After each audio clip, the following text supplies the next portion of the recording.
Yep. You know, I noticed, man. This was an awesome trick that these MFers pulled off, man. But basically, who is the enemy, man?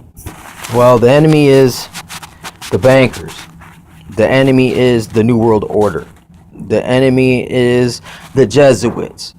The enemy is the Vatican. The enemy is the ISIS. Is the Al Qaeda. Is Osama. Our enemy is the domestic terrorists. Our enemy is the 501c3 government response team pastors. Our enemy is your neighbor, your own family. Your enemy is the corporatists. Your enemy is the communists. Your enemy is the Marxists. Your enemy is the nihilists. Your enemy is the Council on Foreign Relations. Your enemy is the Trilateral Commission. Your enemy is GMO's Monsanto. Your enemy is Halliburton. Your enemy is the military-industrial complex. Your enemy is the aliens. Your enemy is, Satan, is Lucifer, is the Satanists, or the Luciferians, or is it them radical nihilist atheists.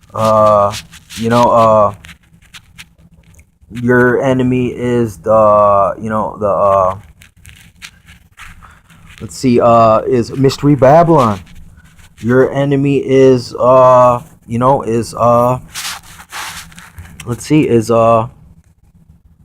don't know, man.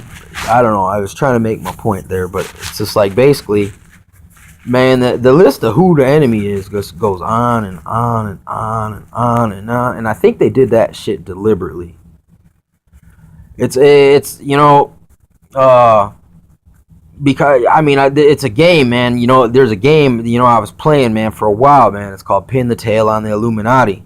It's really because each one of those bricks on that pyramid, except for the one on top, that eye, Lucifer. Each one of those bricks stands for like an office or a group, a circle within a circle of people.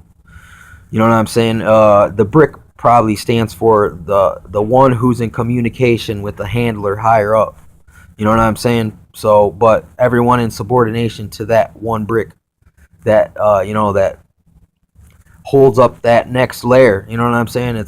That's why a lot of this stuff is truly like an onion. You get into it, you look at the Catholics, and they have these guys called the Knights of Malta, and it's a totally satanic organization. All the royalties involved in it. They were partially responsible for the Nazi movement. Yep, there's another one. The Nazis. The white man's your enemy. The Mexicans your enemy. The black man's your enemy. Hey, call me. Let me know what that dude says. Does he want me to come up? Okay. Yup. Peace, money. Anyway. Well, no, hey, just tell me when you call me. All right, money. Peace. Where's that at? Oh yeah, man. Yeah, everyone's the boogeyman. Man, the Middle Easterns, they're the enemy. No, it's the Zionists. No, it's man, it just goes on and on and on.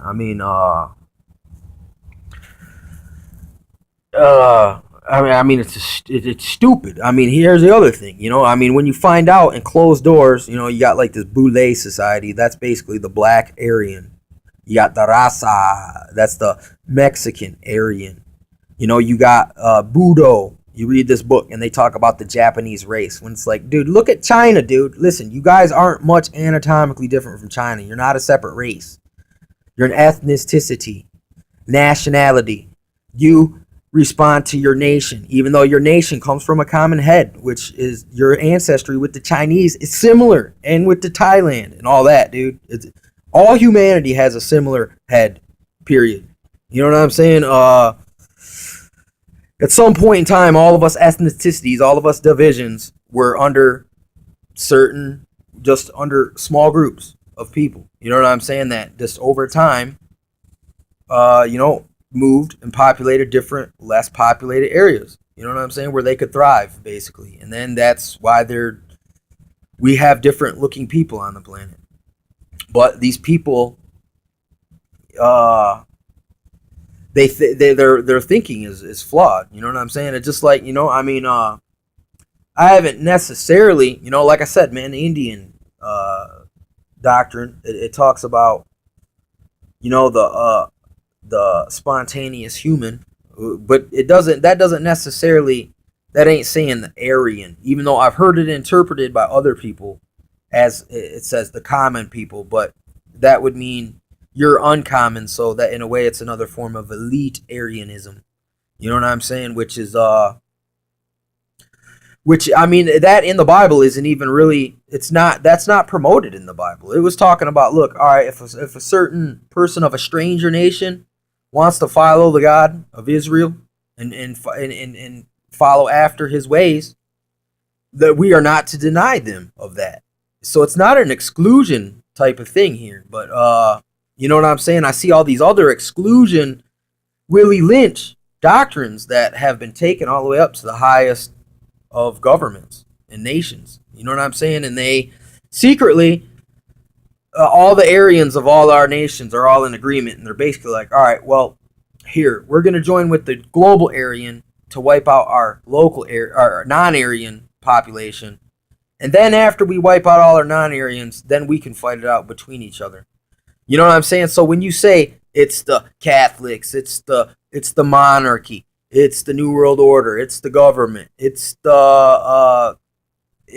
Blackwater, man, it's Halliburton, dude, it's Skull and Bones, it's the Masons, it's the Templars, it's the Jesuits, it's the Zionists, it's Albert Pike, it's it's Satan, it's the Watchers, it's Azazel, it's fucking it's the Mummy's curse, it's Tecumseh 0-year curse. I mean, look, the enemies just go on and on and on and on. More division. That's the biggest part of the enemy's trick right there. Is this division that comes with you calling out all the enemies by all of its names. It's like basically what it is we're calling, when you say all the names, it's like you're calling out the tentacle of the octopus, but you're not seeing the octopus itself, because that octopus is kind of like, look, he's point to the mountain, strike the grindstone. But, dude, he's got all kinds of appendages. He could keep you whack-a-mole for days.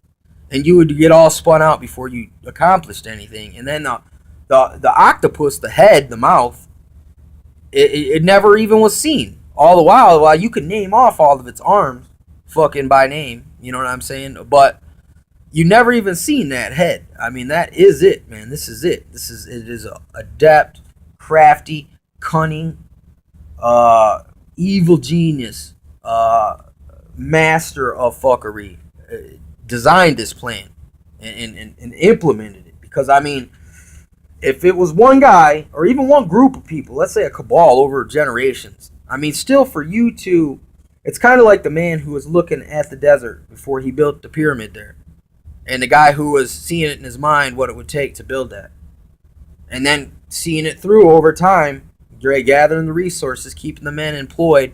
Can't make one mistake. You got to do it right from the beginning to the end. These people are trying to operate with that much cunning. I mean, literally, that's just a metaphor, but you can apply that literally as well to metaphorical. I mean, our pyramids are different these days. You know, it looks more like Neo in the Matrix as opposed to Moses in the Red Sea. You know what I'm saying? But it's the same basic retelling of the same story. It's like man's trying to be liberated from man. Basically, in a way, because, there's a certain part of man that wishes to control and dominate the rest of man. And no one wants to allow like real freedom anyway. It's unprofitable for the handlers. Real freedom is in the opposite direction of where they're taking us. You know what I'm saying? They want us to be like George Orwell. Freedom is slavery. War is peace. Ignorance is strength. You know what I'm saying? This is real. They want us to think that way. In a lot of ways, a lot of people do. Their ignorance is their strength.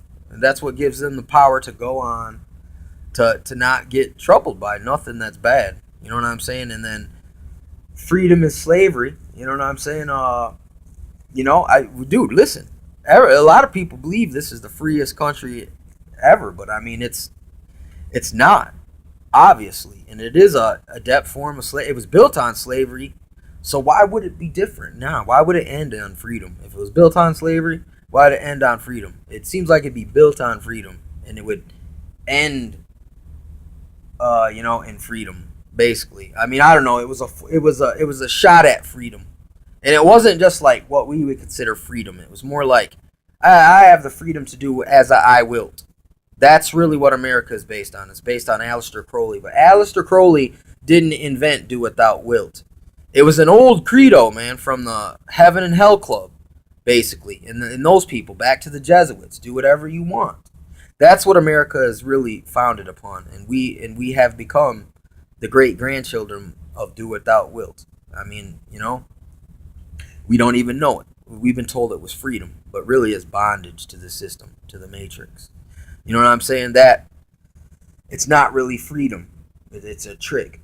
Freedom from things is truly liberation, where you don't need them anymore. But I mean, actually, this freedom tricks you to become dependent on these freedoms. So it's really debilitating, So it was very cunning and adept the way they did this from the beginning. But I mean, here's the thing, American law is based on, in all actuality, I don't know if they did this intentionally or if this was influenced or what, but it's based on the Talmudic law. It's like, look, if a Jew comes to the court, he would be found